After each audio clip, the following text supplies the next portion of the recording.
Hello students. आज एक नया क्वेश्चंस लेते हैं। क्वेश्चंस एलपीपी का ही है, सॉल्यूशंस भी वैसा ही होगा, सब कुछ वैसा होगा। पर लेकिन आज मैं इस क्वेश्चन में आपको ये बताने वाला हूं कि हमें किस तरीके से ऑप्टिमल सॉल्यूशन इनफाइनाइट भी मिल सकते हैं, राइट। ये हम ग्राफिकल मेथड से ही पता करेंगे और हम उस कंडीशन को भी पता करेंगे, देखेंगे कि हमारे पास इनफाइनाइट सॉल्यूशंस, ऑप्टिमल सॉल्यूशंस कैसे मिलते हैं। देखो आपके सामने मैंने क्वेश्चन लिखा हुआ है। यहां जो हमें क्वेश्चन दिया हुआ है बिल्कुल वही मैक्सिमम जेड, एक एलपीपी आपको दी हुई है 6x1 + 10x2 and such that constants वगैरह सब कुछ आपके पास यहाँ है। हमें बताना है कि इनफाइनाइट सॉल्यूशंस किस तरह से मिलेंगे। तो अब सॉल्यूशंस करना आप लोग अच्छे से सीख चुके हैं, हमें आगे बढ़ाना है। सबसे पहले हमारे पास जो इनइक्विटीज हैं इन्हें हम इक्वेशन फर्स्ट और इक्वेशन सेकंड दे देते हैं और इन इक्विटीज के लिए हम इक्वेशन सबसे पहले तैयार करते हैं। तो हम यहां लिखेंगे सॉल्यूशंस में convert into equation of corresponding inequalities.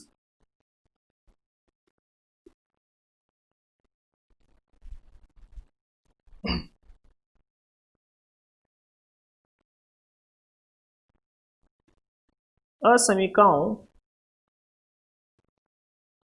के संगत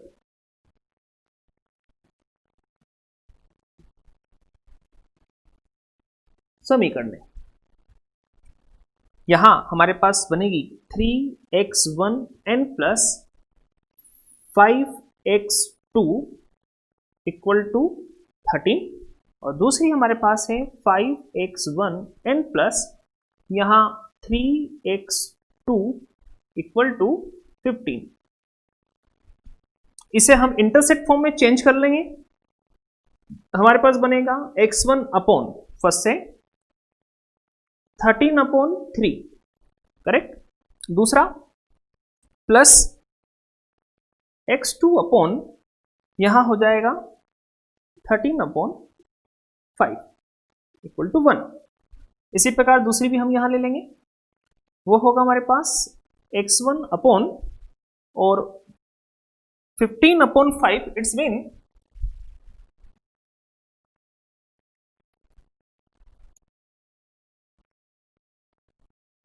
यह हो जाएगी 3 एंड प्लस यह हो जाएगा x2 अपॉन और ये हो जाएगी 5 एंड = 1। ये इनइक्वालिटीज 1 और सेकंड की हमारे पास इक्वेशन है। चलिए अब हम इस इंटरसेक्ट में इनका ग्राफ यहां तैयार करते हैं। देखो कई बार आपके पास फ्रैक्शंस वाली कंडीशंस आ सकती हैं।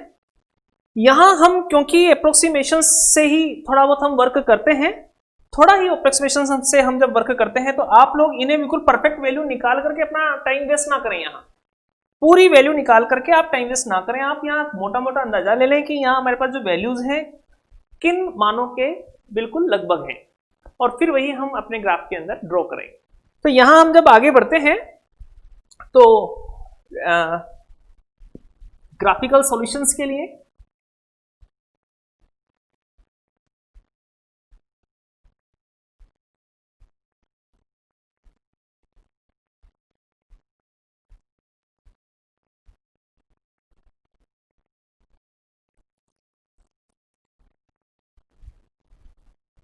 ये हमारे पास ओरिजिन, ठीक।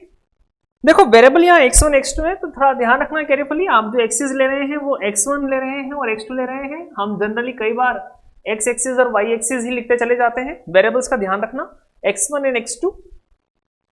यहां अगर हम देखें हमारा जो स्केल हमें लेना है तो 13/3। तो अगर हम यहां पर बात करें तो लगभग ये 13/3 हमें मिलेगा यहां पर 4.33 के लगभग, करेक्ट। 13/3 4.33 के लगभग और 13/5 जो मिलेगा वो मिलेगा 2.6 के बराबर। तो ये 4.33 हो जाएगा और ये हमारे पास 2.6 हो जाएगा। यहां 3 एंड 5 है तो हम यहां 1 सेंटीमीटर 1 यूनिट लेकर के चलते हैं और हमारा स्केल यहां ड्रॉ करते हैं। यहां हमारे पास हो जाएगा 1 2 3 4 5 और इसी तरीके से यहां 1 2 3 4 और 5। ठीक, तो यहां हमने ले लिया 1 2 3 4 एंड 5, ये भी 1 2 3 4 एंड 5।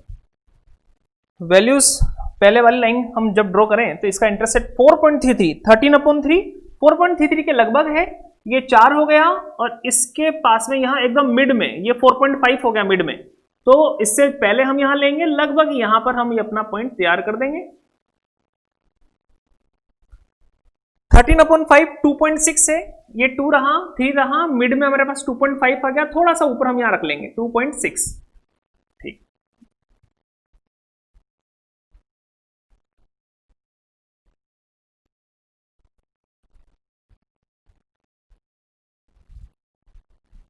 ओके अगला लेते हैं 3 एंड 5। यहां ले लीजिए आप 3 और ये आपका 5।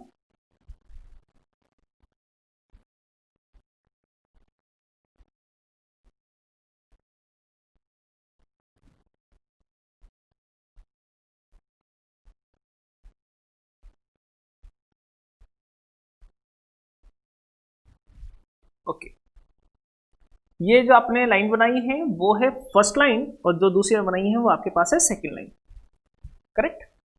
ओके, यहां हम इनको मेंशंस कर देंगे, उसके पहले हम लोग अपना रीजन देख लेते हैं। रीजन कहां होगा लाइंस का, यहां ओरिजिन पुट करके देखेंगे तो पहली इक्वेशन से हमें 0<13 मिला, 0<15 मिला, मतलब फर्स्ट और सेकंड जो लाइन हमने बनाई है उसके सॉल्यूशंस एरिया वहां जाएंगे जहां ओरिजिन रखा हुआ है।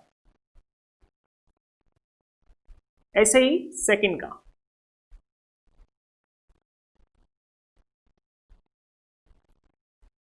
करेक्ट। यहां हम जब कॉमन एरिया देखें तो हम आसानी से कह पा रहे हैं, देख पा रहे हैं यहां कि हमें एक बाउंडेड एरिया यहां मिला है जो दोनों इनिक्विटीज के रीजन में पाया जा रहा है। ये हमारे पास हो गया फिजिबल सॉल्यूशन। ये जो पॉलीगॉन हमें मिला है इसका नामकरण कर देते हैं, नॉमिनेशंस कर देते हैं। तो यहाँ O हमने ले लिया है, ये हमारे पास A हो गया है, यहाँ पॉइंट A जिसके कोऑर्डिनेट हमारे पास यहाँ 3,0 है। ये हमारे पास B हो जाएगा, ये हमारे पास यहाँ C हो जाएगा जिसके कोऑर्डिनेट हमारे पास यहाँ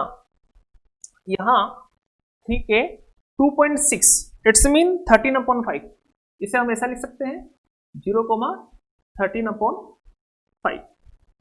करेक्ट। ये पॉइंट हमारे पास है सी वाला। ओके, बी पॉइंट हमारे पास यहां है, बी पॉइंट इंटरसेक्शन पॉइंट है दो लाइनों का। दोनों लाइनों की इक्वेशंस को हम यहां सोल्व कर लेते हैं। दोनों लाइन हमारे पास है, यहां लाइन है 3x1 plus 5x2 equal to 13 और यहां है 5x1 n plus 3x2 and equal to 15। Intersection से हम लोग यहां पर b की वैल्यू फाइंड करेंगे, b पॉइंट को हम यहां पर फाइंड करेंगे। जनरली सॉल्यूशंस करना आपको अच्छे से आता है, सॉल्व करना। 3x1 प्लस 5x1, x1 को अगर हमें एलिमिनेट करना है तो ऊपर वाले को तो 5 से मल्टीपल कर देंगे, इसको 3 से मल्टीपल करके सब्ट्रैक्ट कर देंगे, x1 वहां से चला जाएगा। तो हमारे पास यहां बचेगा 25 एंड माइनस का 9, इट्स मीन ये हो जाएगा 16। तो 16x2 इक्वल टू ये हो जाएगा 65 एंड 15 क्रॉस 3 45 माइनस तो यहां हो जाएगा 20।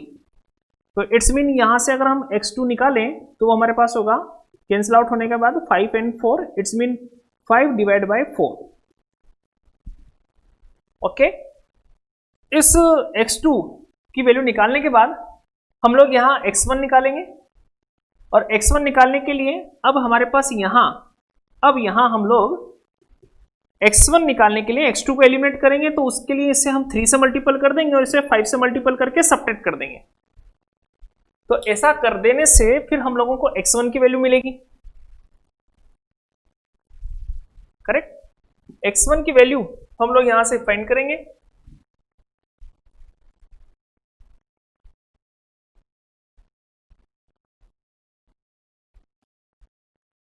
और ये पूरा फाइंड करने के बाद, कैलकुलेशंस करने के बाद यहाँ x1 हमें 9 डिवाइड बाय 4 फाइंड हो रहा है। ठीक, पॉइंट हम यहाँ रख देंगे। हमें जो वैल्यू मिली है, ये सारा हमने जो वर्क किया है वो रफ है। ये रफ वर्क जो है हमें अपने फेयर कॉपी में या फेयर सॉल्यूशंस के अंदर दिखाने की आवश्यकता नहीं है, ये हम लोग अच्छे से जानते हैं। ये बनेगा हमारे पास 9 डिवाइड बाय 4 इन comma 5 divide by and 4। Okay, चलिए, तो अब हम यहां ऑप्टिमल सॉल्यूशंस को देख लेते हैं।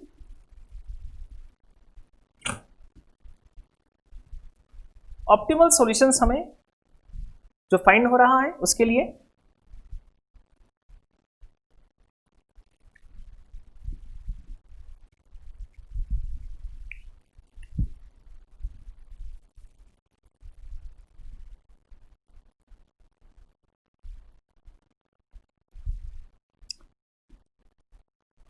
here O, A, B and C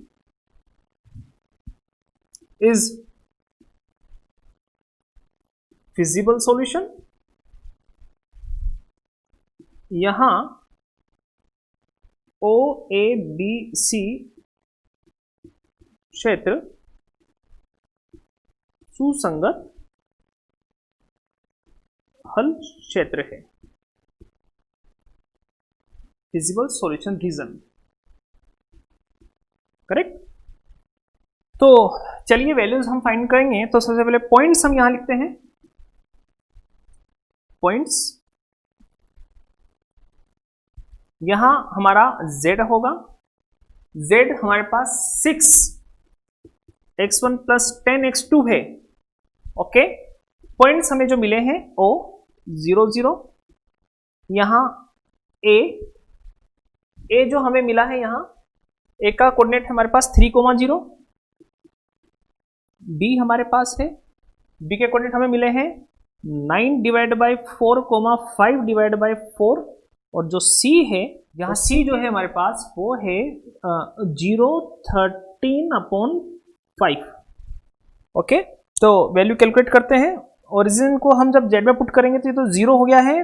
3 और 0, यहाँ x1 की जगह 3 रख देंगे और x2 की जगह 0 रखेंगे, तो 6 इंटू 3 18 हो गया। ठीक, 9 डिवाइड बाई 4, 5 डिवाइड बाई 4 को पुट करेंगे, यहाँ सोल्व कर लेते हैं। तो ये 6 इंटू x1 की value 9 divide by 4, 9 divide by 4 and plus यहाँ 10 इंटू, ये 10 into 5 divide by 4, 5 divide by and 4 cancel out कर देते हैं। 3 एंड 2, 5 एंड 2, तो ये हो गया है 5 है 25 और 19 27। पूरा कैलकुलेट करने के बाद ये बना है 26। ओके, यहां आ जाइए, सी पॉइंट को लेते हैं। ये 0, 13, 5 को यहां पर पुट कर देते हैं, तो ये बनेगा 0 प्लस 0 डालने के बाद 10 इंटू x2 की वैल्यू 13/5, 13/5, ये 2 कैंसिल आउट हो गया, 26 यहां आ गया, ये हमारे पास 26।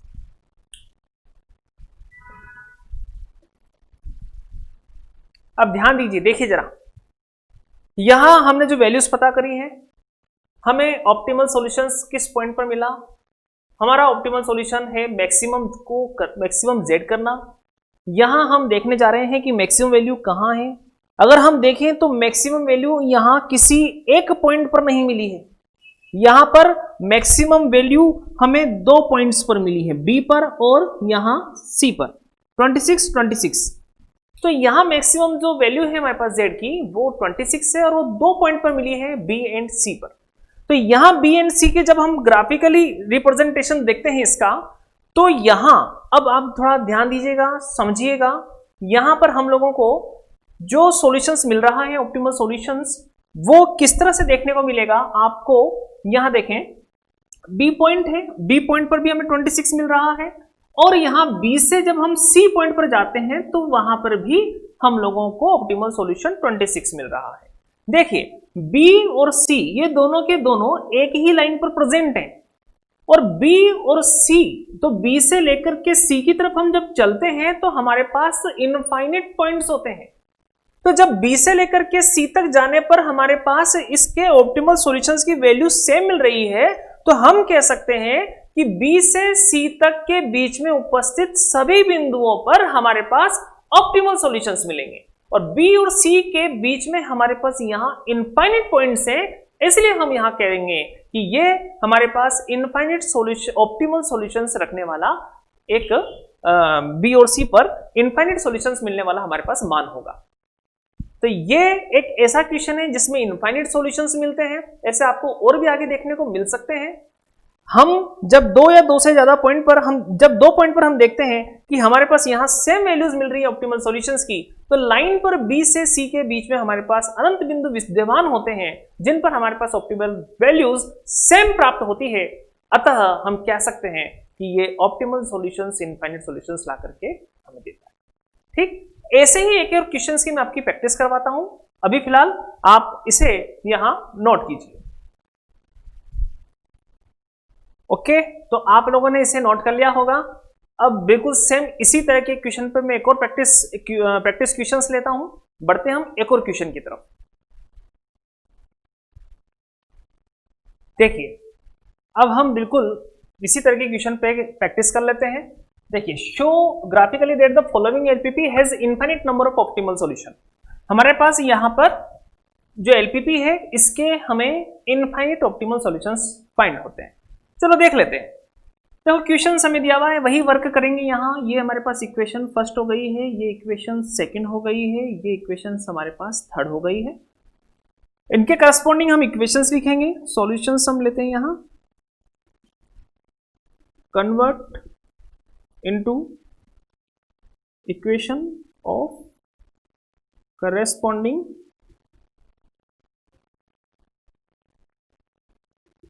इनइक्वलिटीज।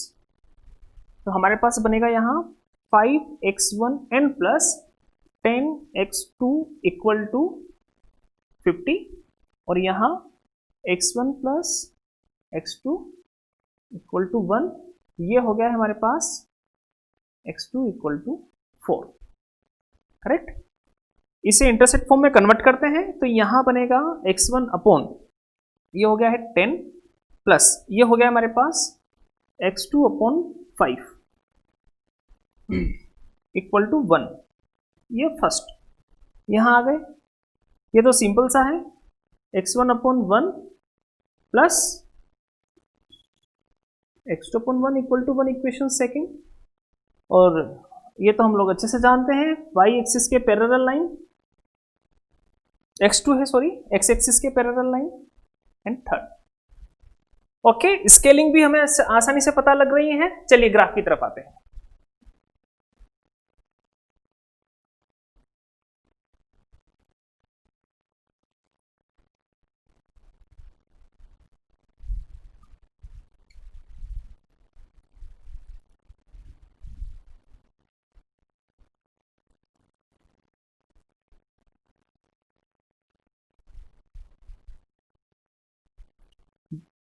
One, two, three, 4, 5, 6, 7, 8, 9, 10। ठीक, यहां जाओ, 1, 2, 3, 4, 5। चलिए, ये हमारे पास हो गया है x1 x2, ये x1 एक्सिस, ये x2 एक्सिस। तो यहां है 10 एंड 5, यहां जाइए, ये 10 हो गया हमारा, ये हमारा 5 हो गया, दोनों को मिला देंगे हम लोग।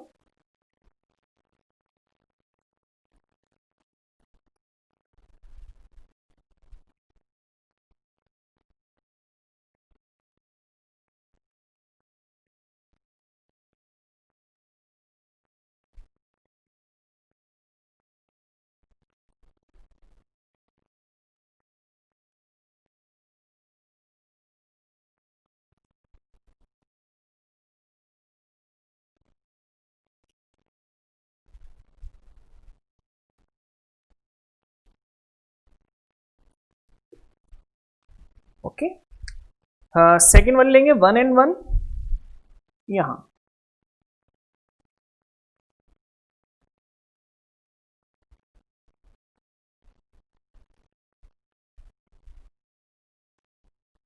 लाइन सेकेंड, ठीक, x2 equal to 4, x2 equal to 4,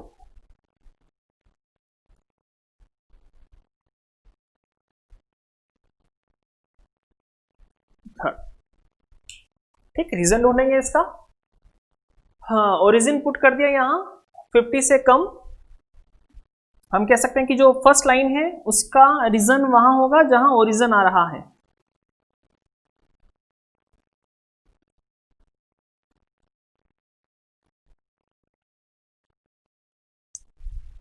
okay, इसके बाद second one line origin put करेंगे 0 0 0 is greater than 1, it's not possible. तो हम यहां रीजन जो होगा हमारा वहां होगा जहां ओरिजिन नहीं है, मतलब लाइन के उस ओर जहां ओरिजिन नहीं रखा हुआ है।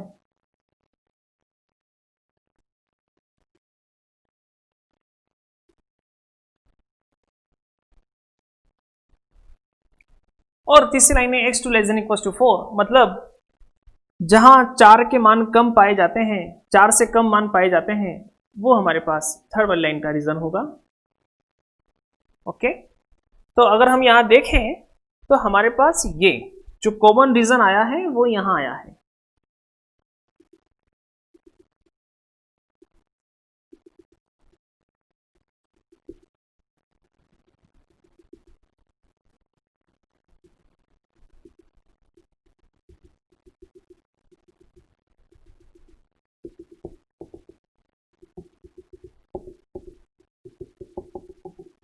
ये हो गया हमारा feasible solution. Correct, points find कर लेते हैं यहां। यहां हम लेते हैं, तो ये हमने ले लिया पॉइंट यहां पर, ये तो हो गया हमारे पास ए, जिसके कोऑर्डिनेट हमारे पास हो गया 1,0। ए के बाद यहां हो गया है बी, जिसके कोऑर्डिनेट हमारे पास हो गया है 10,0। ठीक, यहां हमारे पास हो गया है सी, सी को अभी हम कैलकुलेट करते हैं। यहां हमारे पास हो गया है डी, तो डी के कोऑर्डिनेट हमारे पास यहां हो गए हैं 0,4। ठीक, अब सी पॉइंट को फाइंड करने के लिए ये दो लाइनों का, फर्स्ट वाली लाइन और थर्ड वाली लाइन इंटरसेक्ट कर रही है, फर्स्ट लाइन और थर्ड लाइन। तो x2 की वैल्यू 4 यहां रख देंगे, 40 बनेगा, 40 वहां जाएगा तो 10 बनेगा, और 5 उसको कैंसिल करेगा तो x1 की वैल्यू हमारे पास यहाँ 2 आ जाएगी। तो 2 तो ये रहा, और क्योंकि हम लोग x2 इक्वल टू 4 वाली लाइन पर हैं, इसलिए इसका x2 कोऑर्डिनेट 4 यहाँ पर हमें फाइंड रहेगा ही हमेशा। तो ये सी पॉइंट हम लोगों को यहाँ पर मिल गया है। करेक्ट, तो बढ़ते हैं आगे। ए बी सी डी और यहाँ ई, डी और यहाँ ई, तो ई जो हमें मिलेगा वो होगा 1,0। ओके,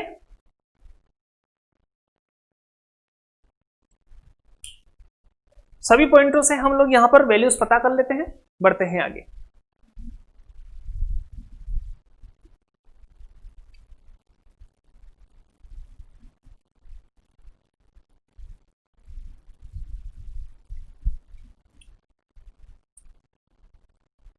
यहां हमारे पास आ जाएगा here A B C D and E, region is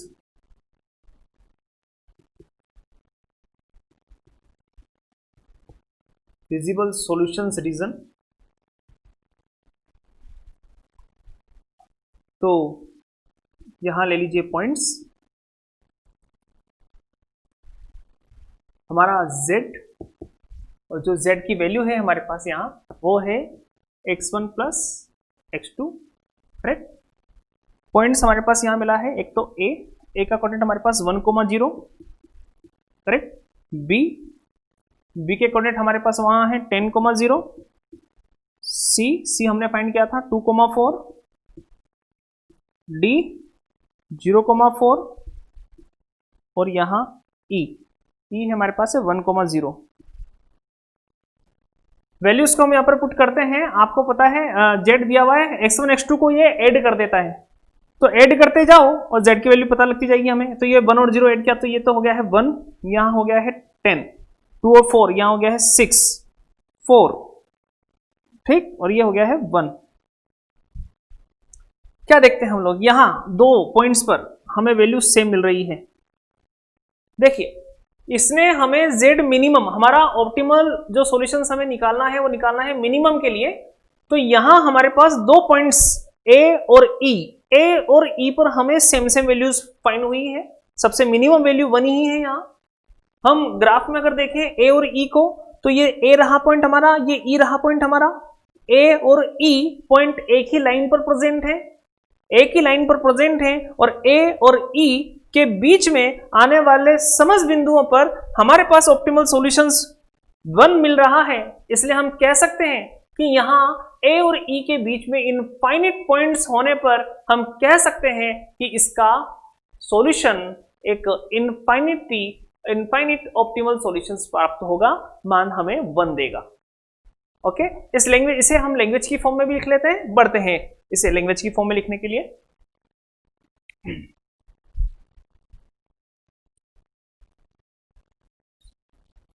okay, देखिए यहां हम इसे लिख सकते हैं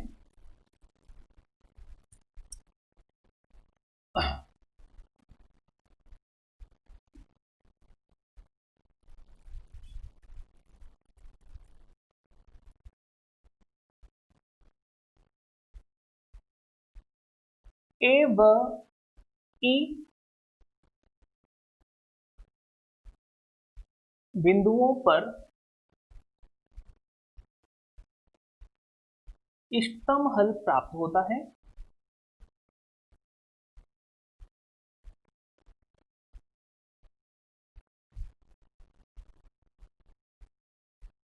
ए व ई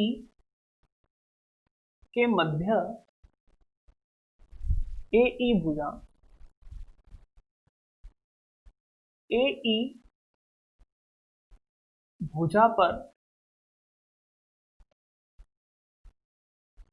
अनंत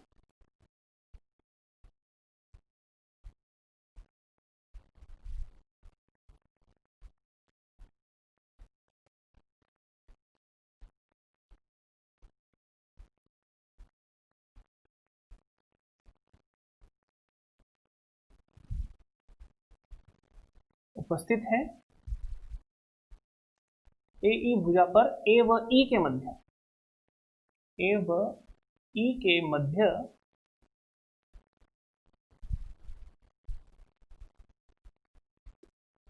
अनंत बिंदु उपस्थित हैं।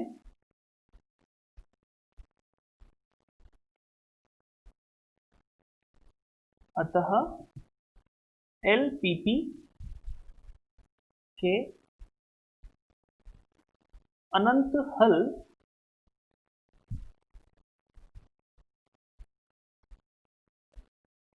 विद्यमान है। करेक्ट, इसे हम लिख सकते हैं point A and B have optimal solution and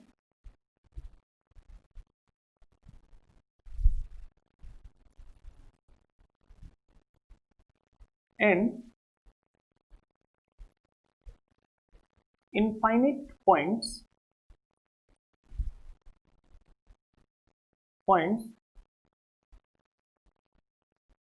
have between lie between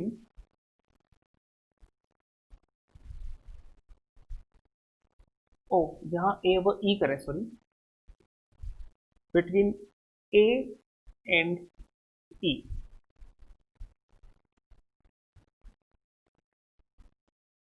So we can say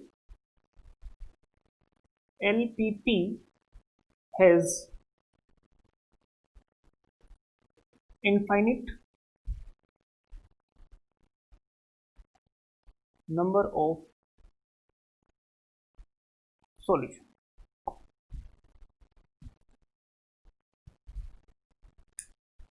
okay, तो इस तरह के क्वेश्चन हमें ऐसे करने होते हैं, ये हम लोगों को इनफाइनाइट सॉल्यूशंस के लिए क्वेश्चन दिए जाते हैं। ओके, अगले लेक्चर में हम मिलते हैं अगले क्वेश्चन के साथ, और स्टैंडर्ड क्वेश्चन अब हम धीरे धीरे बढ़ाते रहेंगे। Okay, thank you so much, धन्यवाद।